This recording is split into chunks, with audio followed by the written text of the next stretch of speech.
Nós já trouxemos por aqui coisas bem bizarras, como o experimento do sono, por exemplo, ou também o homem que tomou suco radioativo. E hoje trouxemos mais um. Então hoje trouxemos algo ainda muito mais bizarro, é isso aí mesmo. Trouxemos para vocês os experimentos mais bizarros já feitos. Então fiquem conosco até o final do vídeo e se impressionem com isso que iremos contar agora. Então se você gosta desse tipo de assunto, já deixa o like aqui no vídeo, né? Já se inscreve no nosso canal e também ativa o sininho para receber todas as notificações sobre os novos vídeos. Sem mais delongas, roda essa vinheta!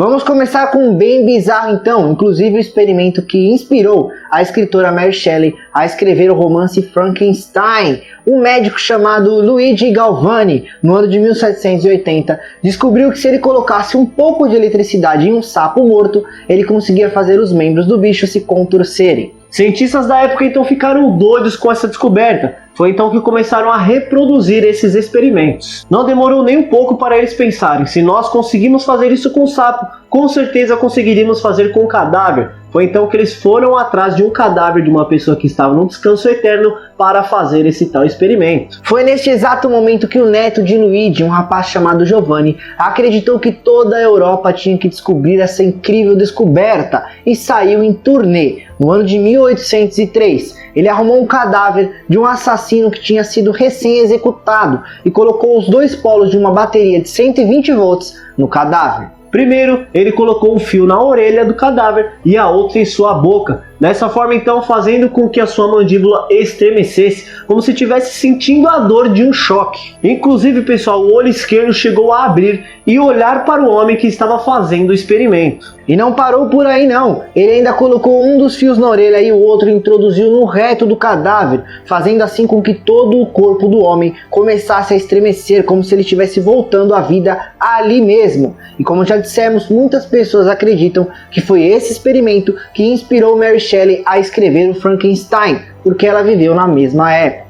Pessoal, existem muitos cientistas ao redor do mundo que vão um pouquinho longe demais para conseguir provar determinadas teorias. Esse que vamos mostrar para vocês agora bebeu vômito. Em meados do século XIX, um doutor chamado Stubbenfist notou que o surto de febre amarela eram muito mais altos no verão e que no inverno todos esses índices aí, essas estatísticas diminuíam bastante. Obcecado em provar que a sua teoria estava certa de que a doença não era contagiosa e sim que precisava de algo para a estimular, ele foi ao extremo. Mas para isso ele tinha que se expor à doença, então coletou o vômito com sangue de pessoas que foram infectadas e começou o seu experimento maluco. Primeiro ele fez diversos cortes em seu braço e depois derramou o vômito com sangue da pessoa infectada, porém sem resultado nenhum, ele não ficou doente. Sem resultado nenhum então ele decidiu ir um pouquinho mais fundo. Ele pegou o vômito e pingou algumas gotas desse vômito dentro do seu olho, porém também sem resultado. Meio chateado com a situação, ele foi ainda mais além. Ele pegou o vômito, decidiu transformar em vapor e inalar o vômito daquela pessoa infectada.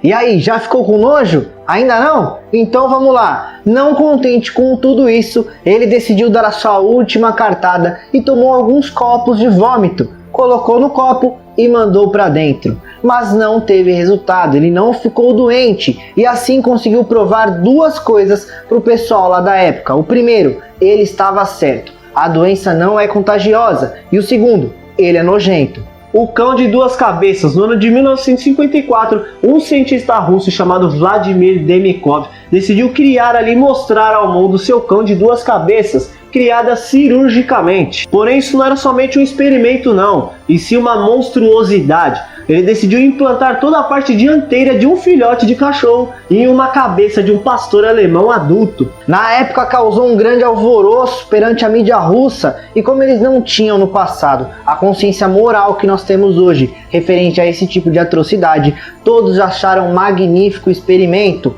Uns até duvidavam se era a veracidade mesmo, se era real aquilo que eles estavam vendo. Porém a dúvida durou pouco quando eles viram os dois cães bebendo leite ao mesmo tempo. É claro que esse experimento para a União Soviética foi como uma prova de superioridade, já que naquela época a União Soviética tinha uma grande briga com os Estados Unidos. Durante 15 anos o médico criou aqueles tipos de cães de duas cabeças, porém não duravam muito tempo. O cão de duas cabeças que durou mais tempo foi um que viveu por apenas um mês. E é óbvio que ia dar problema, porque a rejeição era muito grande. Eram dois corpos completamente diferentes tentando ser implantados cirurgicamente. Isso é um absurdo. No entanto, o médico dizia que não fazia isso por sadismo, e sim porque ele tinha um grande sonho no futuro de conseguir transplantar corações e pulmões humanos. Mas é claro que, contudo, não demorou muito para que o outro lado da história tomasse providências e outros animais acabassem também sofrendo. Foi então que logo após os Estados Unidos entrou na brincadeira e apresentou pela primeira vez um feito: a cabeça de um macaco transplantada no corpo de um outro macaco. Foi então que no ano de 1970 um cientista chamado Robert White chocou o mundo com o primeiro transplante de cabeça. Foram horas e mais horas de cirurgia, mas eles conseguiram. Colocaram a cabeça de um macaco no corpo de outro, e quando o macaco acordou ele já estava em outro corpo.